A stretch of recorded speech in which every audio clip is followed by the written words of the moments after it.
All right, diving right in today. We're looking at the Shinagawa Ward Kids Plan. Interesting stuff. Yeah, it looks like you sent us a ton of different things for this deep dive. Like we've got excerpts from the plan itself, Right. meeting minutes from committees, even some of Kokyo's bigger urban development plans. It's really a fascinating collection to get to see how Shinagawa is looking at supporting families and kids in the future. Yeah, and it seems like it connects to the bigger picture, too. Yeah. Like in Japan and even globally, with birth rates declining and how the government can help families. Oh, absolutely. And you can see how this plan is working on all those levels. It's local, but it also ties into national goals and even what's happening around the world.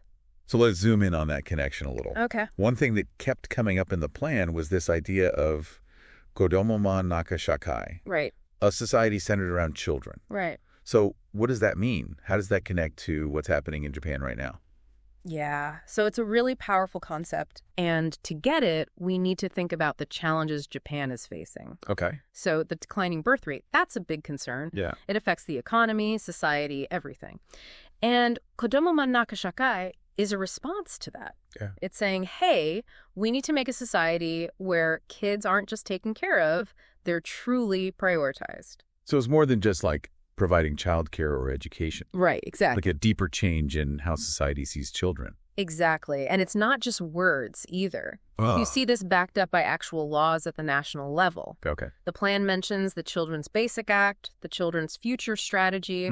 Both of those are about making things better for families.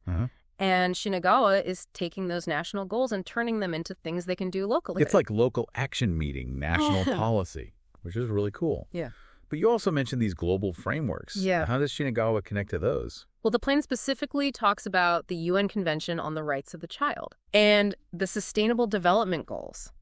And that's important because it means Shinagawa isn't just looking at itself. They're part of this global conversation about how to help kids and make development sustainable. So they're saying, hey, we're not alone in this. We're part of something bigger. Exactly. That's really impressive. Now, speaking of tackling the issue. Yeah. There's one statistic that jumped out at me when I was going through all this. Oh, I'm curious. What was it? So they're projecting that Shinagawa's preschool population will actually increase a little bit Okay. after 2027. I was like, wait, what? Because we always hear about Japan's population shrinking. Right. It's interesting, isn't it? Yeah. It shows why you got to look beyond just the national trends. You know, local demographics can be totally different. So even though Japan as a whole is getting smaller, some places like Shinagawa might see growth. Especially with younger people. And Shinagawa seems to be paying attention to that. Yeah, they're not just ignoring it. No, but they're also not pretending everything's perfect. The plan talks about the poverty rate for single-parent households. Oh, right. And the impact of COVID on families needing help. So they're trying to be realistic. Showing both the good and the bad. Right, being pragmatic. I think that's super important for any plan to actually work. Yeah, totally. They are definitely aiming high. There's this quote from the plan that I love. It says, Shinagawa, where everyone can feel a sense of purpose and live their life to the fullest. Oh, yeah. And I like how it's not just about the kids, but about making things good for people of all ages. You got it. That's key. It's about creating a community where everyone can thrive no matter how old they are. And they've got this really well-organized plan to make it happen. 4 main pillars. Oh, yeah. Yeah, so there's health and learning support, encouraging independence, supporting families in need, and then building a welcoming environment. Yeah. And what's cool is they don't just say these things, they actually give examples of how they'll do them. They actually have a plan, not just a wish list. Exactly. Like for health and learning support, they talk about expanding after-school programs. Okay. But not just for academics, but also for things like physical activity or being creative. So it's well-rounded. Yeah. And you can see that long-term thinking in how they want to encourage independence. They're planning for career counseling, financial literacy programs, even addressing hikikomori, which is social withdrawal. Right, a growing problem here in Japan. That's a lot to think about. It is. They're taking a really big picture approach to helping young people become adults. That's great. And it's not just about each person on their own either. Oh. For supporting families in need, they talk about strengthening financial assistance programs, parenting workshops, even respite care for families who are really struggling. It's like they're building a safety net. Right, so no family is left behind. Exactly.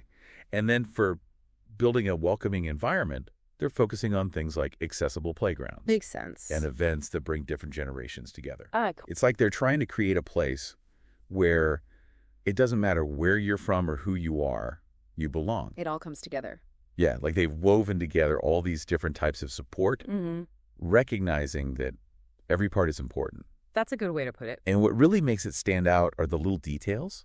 Oh, what do you mean? Like all these unique programs they have. Okay, I'm listening. Like the toy hospital. Toy hospital. Yeah, where volunteers fix broken toys. That's awesome. I know, right? It's so creative. It is. It's about sustainability, too. Or the historical walking tours. Interesting. Yeah, they connect young people to Shinagawa's history and culture. So cool. They even have a program to help kids who are going to national sports tournaments. Wow, they've thought of everything. I know. It makes it feel so much more real. They humanize it. Exactly. Yeah. Not just words on a page. It's like, I can imagine these programs happening. And it seems like each program has this deeper meaning, connecting back to those 4 main pillars we talked about. They're very deliberate about it. Yeah, they've thought about how even something small can contribute to the bigger picture. It's impressive. But it's not all sunshine and roses, is it? Uh-oh. What do you mean? Well, we also have these meeting minutes. Right, from the committees. Yeah, and they show us how the plan is actually being received by people. And it sounds like there's some concerns and debates happening. Yeah, the committee meetings. This is where things get real. Tell me about it. One of the biggest concerns is about funding. Makes sense. Several people are worried about how they'll pay for all these programs, especially for nonprofits who are already stretched thin. That's a valid concern. Policy's great, but you got to pay for it somehow. Right, and it seems like they're still figuring out those details. Resource allocation, always a tricky part. Totally. Another thing that came up was the need for more support for fathers. Oh, interesting. Yeah, and acknowledging how gender roles are changing when it comes to parenting. Right, it's not just mom's job anymore. Exactly. The committee was saying that getting fathers more involved isn't just about fairness. It's about making sure all parents can contribute to their kids' well-being. That's a great point. We need to move past those old ideas about who does what in the family. Totally. And speaking of inclusion, there was also a lot of talk about making sure they're addressing learning differences. Oh, like for kids who learn differently. Exactly. And making sure technology, especially those classroom tablets, is helping all L students. Technology can be great, but only if it's accessible to everyone. It's a complex issue, and it seems like the committee is really trying to understand all the angles. That's good. They're not just rushing into things. Yeah, these discussions really highlight how hard it is to take a plan from paper and make it a reality. It's never straightforward. There are always different perspectives, unexpected challenges. Totally. Yeah. And that's what makes it interesting, right? But before we get too deep into that, I want to pause for a second, bring it back to our listeners. Okay, good idea. Because even if you're not in Tokyo, what can you take away from all this so far? What makes this relevant to you wherever you are? That's a great question. I think what's really important here is that local actions can make a difference. Even with big global problems like declining birth rates. Exactly. The Shinagawa plan shows you don't have to wait for someone else to fix things. You can start in your own community. Right. You can create solutions that fit your own specific needs and where you live. It's about empowerment. Exactly. Showing that you can make a difference right where you are. And this isn't just happening in Shinagawa. We're seeing similar plans pop up all over Japan. Oh, like what? Like in Kasushika Ward, they have the Learning for All plan. Interesting. It's focused on supporting each child individually, no matter what their needs are. Wow. So they have after-school programs, mental health services, all sorts of things. It shows a real shift in how Japan is approaching these tough social issues. From the ground up, community by community. Exactly. And that's something our listener can take to heart. Wherever they are, they can look around and say, okay, what are the problems here? What can we do about it? And they can find inspiration from places like Shinagawa. But it's not about copying exactly what they're doing. Right. It's about taking those ideas and making them work for your own community. So what makes your community special? What are the strengths and the weaknesses?